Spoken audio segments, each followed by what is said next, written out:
Setelah lama tenggelam, kini laporan Rasman Arif Nasution terhadap Dennis Caryasta kini kembali muncul ke permukaan. Iya, hampir 9 bulan sudah kasus ini belum juga menemukan kejelasan. Padahal, seperti yang diketahui sebelumnya, jika Rasman Arif Nasution telah melaporkan Dennis ke Polda Sumatera Utara terkait adanya dugaan pencemaran nama baik. Namun sampai detik ini, Rasman belum juga menemukan titik terang atas laporannya. Bahkan pengacara berdarah Batak itu merasa jika ia merasa dipermainkan dengan kinerja aparatur hukum yang menangani kasusnya. Oleh karenanya, kini Rasman kembali bergerak cepat agar kasus ini segera dilimpahkan ke pengadilan agar dapat menemukan kejelasan.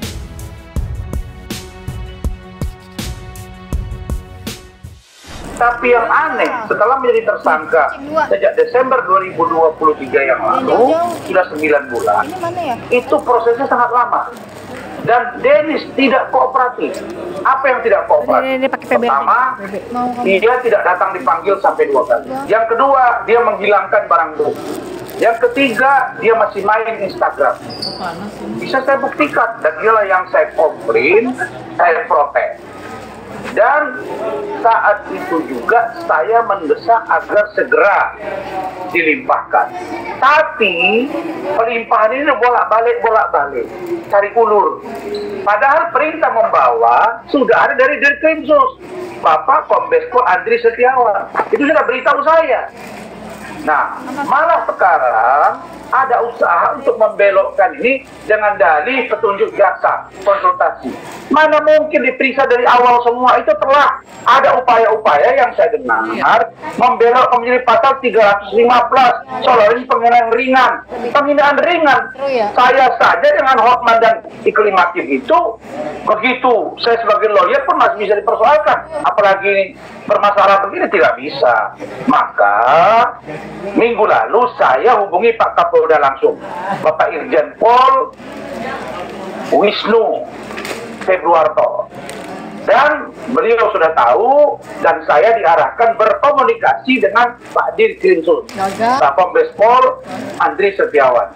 Dari penjelasan Pak Kombes Pol kepada saya, jelas beliau menyatakan agar cepat berikan kepastian hukum untuk diproses di pengadilan. Ini sepertinya ada upaya untuk bermain. Maka saya minta melalui kesempatan ini agar Subdit, WF, dan Kranit serta penyidiknya inisial J dicopot.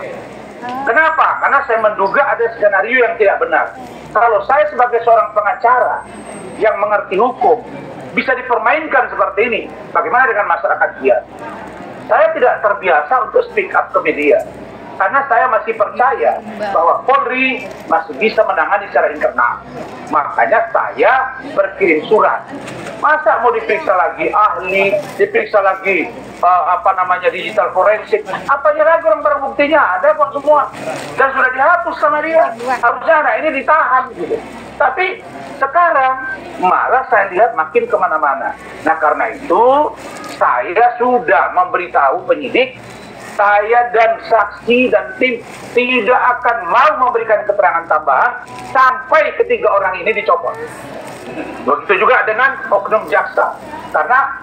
Karena penyidik inisial J mengatakan kepada saya ada dugaan hubungan yang kurang harmonis antara Bapak Kajatisu dengan mantan Kapolda Sumut yang lama.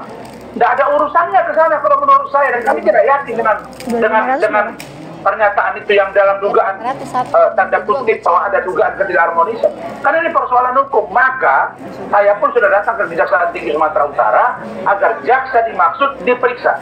Terkait laporan dari Bung Rasman terhadap Dennis masalah Undang-Undang ITE, yaitu pencemaran nama baik, ya kami melihat bahwa ini kasus sudah lama. Bahkan mungkin kalau nggak salah sudah 2 tahun lalu nih. Nah, ini kan antara Bung Rasman dengan Dennis saling melaporkan. Dan kita tahu bersama kasus ini dilaporkan oleh Bung Rasman di Polda Sumut. Ini kan jadi tanda tanya. Kenapa nggak lapor di Polda Metro Jaya? Sementara tersangka Denis ini ada di Jakarta.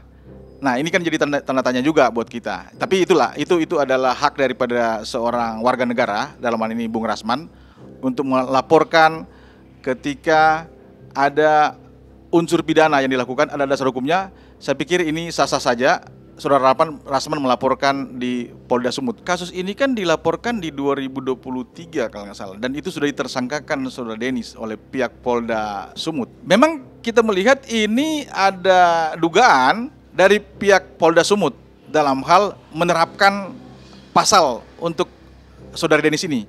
Nah, mungkin ya barangkali Bung Rasman ini komplain terkait kenapa pihak penyidik ini terkesan ada keraguan, bahkan mungkin ada dugaan merubah pasal atau apapun itu.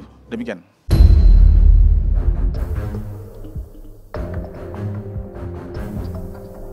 Jika kita ikuti perseteruan di antara keduanya, tak jarang dua musuh berbuyutan itu kerap saling serang satu sama lain. Puncaknya saat Rasman melaporkan Denis Caryesta karena tak terima dengan konten yang ia buat bersama Uya Kuya yang membeberkan penipuan Medina Zain. Saat itu, Rasman yang menjadi kuasa hukum Medina memutuskan melaporkan Denis dan kawan-kawannya. Tak terima dilaporkan, Denis nekat menyambangi acara konferensi pers yang digelar Rasman pada 19 Juni 2022. Di situ terjadi kegaduhan. Aksi Denis Caryesta membuat murka salah satu tim pengacara Rasman Nasution, Ida Neti. Ida dan Denis sempat adu mulut sebelum akhirnya dilerai Rasman. Tidak berhenti sampai di situ, aksi nekat Denis yang membuat Rasman hilang kesabaran. Misalnya saja saat Denis mendatangi kantor Rasman, juga saat Denis membawa mobil super mewah Lamborghini, sehingga saat itu Denis dan Rasman terlibat bentrok cukup panas.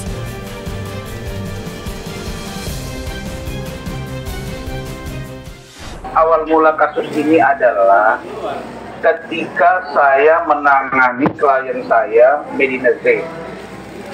Dan Medina Zain itu memberikan kuasa kepada saya terkait dengan adanya chattingan, statement di media, di podcast yang menyebut bahwa Medina Zain itu menipu yang dilakukan oleh Denis Caryesta. Dan pada saat yang bersamaan saya menggelar preskon besoknya. Ketika preskon, saya tiba-tiba didatangi oleh si anak ini, si Denis Caryesta. Saya nggak kenal dia bukan siapa-siapa.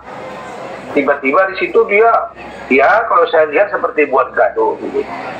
Nah, berujung dari situ, dia mulai datang ke kantor saya, bahkan datang ke Medan ke rumah istri saya, bahkan datang ke kampus saya, bahkan datang ke Malaysia, menyerang istri saya dan lain-lain. Ini membuat saya sangat tidak nyaman. Dan yang paling saya tidak terima adalah ketika dia mengirim papan bunga ke rumah saya dengan mengatakan saya pengacara dan seperti seorang pengacara yang katakanlah seperti penjahat dan nonton film. Nah, dikirim ke rumah saya, kemudian diposting di Instagram. Nah, ini jelas unsurnya adalah undang-undang IT. Emang dia begitu kan, emang dia sering laporin kan. Ya biarkan saja lah, kan laporin kan nggak masalah kan, semua warga negara kan bebas untuk laporin siapa aja, sah-sah aja gitu kan. Yang menentukan salah atau bukan kan nanti kan pihak kepolisian sama hakim kan. Memang dari dulu kalau nggak salah berseteru kan, dulu kan iya kan berseteru, mungkin belum tuntas kali. Masih melanjut seterunya. Kalau kemarin sih yang pelaporan aku ke Bang Rasman tuh di Polda ya. Polda. Iya Polda. Nah katanya itu sih lagi masih berjalan kok. Masih berjalan. Sementara kalau misalkan dipikir-pikir ya, walaupun gue agak bingung juga ya kenapa gue jadi tersangka ya. Iya, agak bingung juga kenapa yang gue jadi tersangka. Karena apa yang gue omong itu kan ada buktinya semuanya. Tapi gue yakin kepolisian Indonesia ya pasti ngakuin sesuatu dengan benar, pasti benar kan. Ya, jadi sebagai warga negara yang baik, apapun itu pasti gue hadepin. gitu. Cuman kan waktu pemanggilannya waktu dia kan ada bilangnya katanya aku nggak kooperatif. Bukannya nggak kooperatif, gue habis ngelahirin, gimana caranya? Itu kan gue dapet panggilan itu yang terakhir itu pas ingat kita di rumah sakit ya. Oh, iya. Iya kan? Itu kan gue lagi lahiran sesar. Kan dapat panggilannya nggak lama setelah itu. Oh. Iya kan yang dibilang tersangka.